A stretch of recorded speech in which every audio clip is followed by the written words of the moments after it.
Nós vamos agora nos concentrar num trechinho aqui do capítulo que está intitulado Os Limites do Discurso. Aqui o Vergely vai fazer uma crítica, pontuando sobre essa cegueira da razão, essa tentativa de justificar a dor, o sofrimento. Ele vai mostrar como que a própria filosofia também ela se rebelou contra isso, e vai citar aqui alguns autores para dizer que o discurso que vinha até então, pela modernidade, tem um limite e tem também uma crítica. Diz ele, a luta contra o mal, que atinge os corpos e a racionalização deste, tenderam a fazer esquecer que o mal faz mal. Então, fazer apologia ao sofrimento como algo positivo leva a gente assim a esquecer que o mal é mal, produz o mal. E nesse sentido aqui ele cita de uma forma bem positiva o Kant. O Kant ele dizia, fazia a crítica à razão que ignora o sujeito sensível. Porque na crítica da razão pura do Kant, nós temos uma parte que é a sensibilidade, que é a primeira coisa que nós temos assim, na nossa estrutura da razão. Temos uma parte que é a sensibilidade, outra parte que é o entendimento, outra parte que é a razão propriamente dita. Então, o homem sensível é parte também daquilo que o homem percebe do mundo, daquilo que é existencial no mundo. E o pensamento pode fazer esquecer o pensador. Então, o Kant ele chama atenção também disso, ele está colocando aqui, que é um princípio de crítica disso. A racionalização do sofrimento tende a fazer esquecer o homem sofredor. Então, de tanto assim racionalizar o sofrimento, a gente pode chegar ao ponto assim, olha, e aí, mas e a dor realmente? O doente realmente que está ali, o sujeito que está ali, como é que ele fica? Então, ele escreve assim, razão e sofrimento. Nós temos aqui uma situação complicada entre os dois. E ele diz assim, atenção nesse trecho, quando se sofre, raramente se raciocina sobre o próprio sofrimento. E quando se raciocina sobre o próprio sofrimento, em geral, porque se sofre menos. Há, de fato, uma distância entre a razão e o sofrimento que a razão não pode reduzir, salvo negando o sofrimento. Então, aqui está assim, a incompatibilidade entre razão e sofrimento. O sofrimento é uma condição, uma situação que o sujeito está assim, imerso, está assim, sob ataque. Então, a razão ela também faz parte, compõe aqui. Então, ela não pode esquecer desse sujeito sofredor, que é assim, quando os filósofos se debruçam sobre o sofrimento, eles correm o risco de cometer esse erro, segundo o Vergely.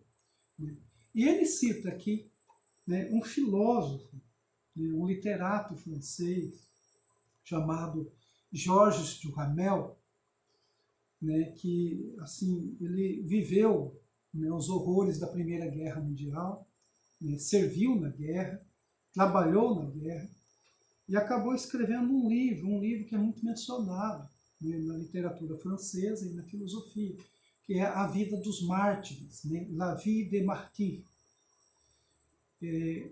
Aí ele conta, por exemplo, uma experiência, uma noite à véspera de uma amputação.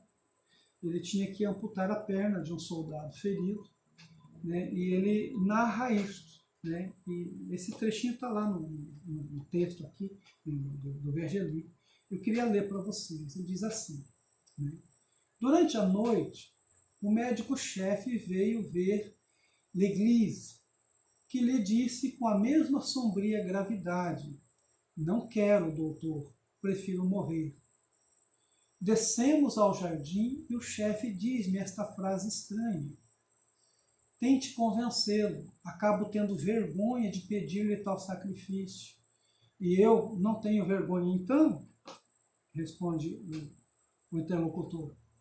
Ó vós, todas as coisas, dizei-me, repeti-me que ainda é doce viver com um corpo tão dolorosamente mutilado.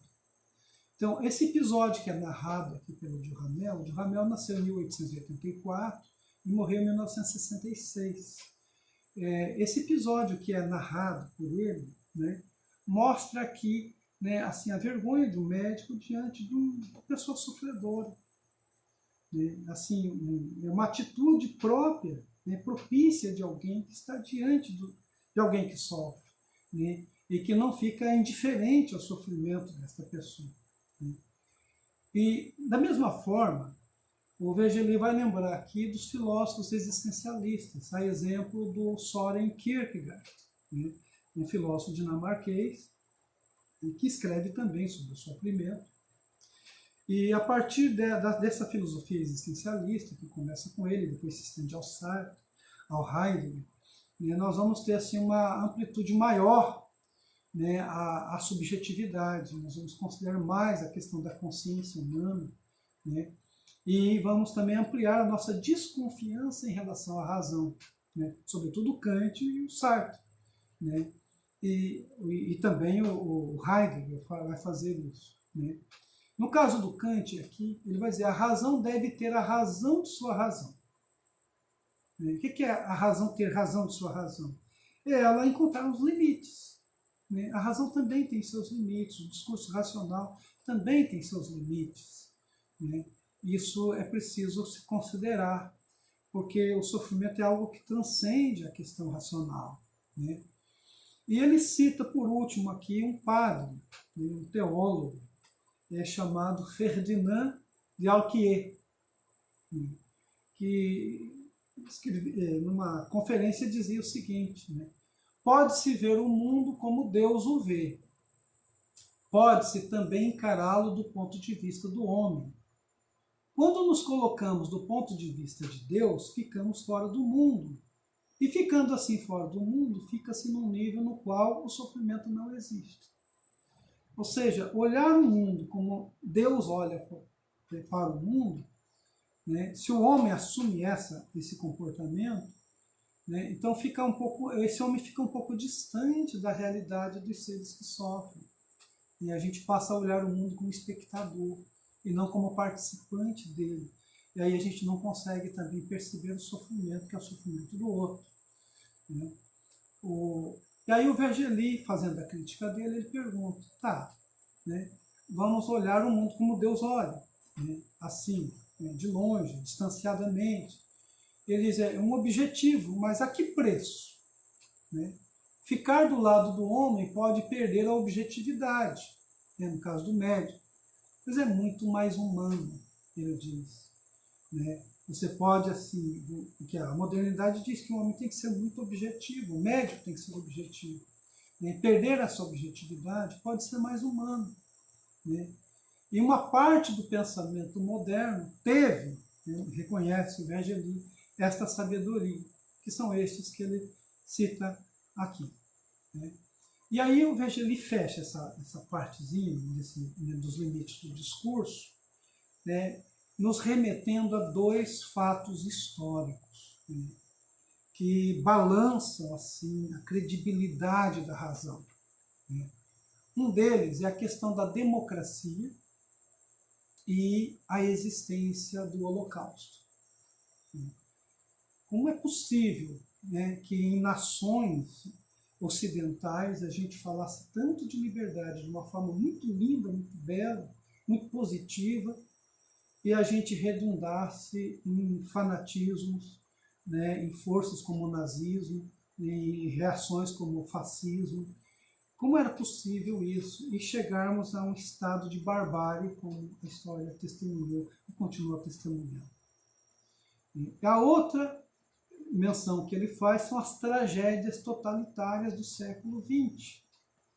E aí a gente pode enumerar diversas, tanto assim de esquerda quanto de direita, ou de direita quanto de esquerda, que assim, essa acusação mútua em que os de direita fazem em relação aos da esquerda, ao socialismo, ao comunismo, o jogo fica empatado. Você pode fazer as mesmas acusações ao capitalismo, que nunca tem escrúpulos, né? Mas também o receituário que se dá para exterminar com o capitalismo também resultou em totalitarismos, como é o caso de Stalin, né? É o caso de Mao Tse-tung na China, né? É o caso também de Cuba, né? De vários outros países que a gente tem notícia, né? De perseguições políticas, de extermínio de pessoas, né? O exemplo maior, assim, mais grave que a gente tem são os pogroms que a gente teve na Rússia, né? Então, esses dois fatos históricos mostram que os discursos racionais, né, baseados em têm limites. Né? Volta àquele início que ele dizia, né, esse papo incessante da ordem, né, pode levar assim a doenças do corpo, pode levar a maiores sofrimentos. E projetos políticos utópicos às vezes desagam nisso. Né?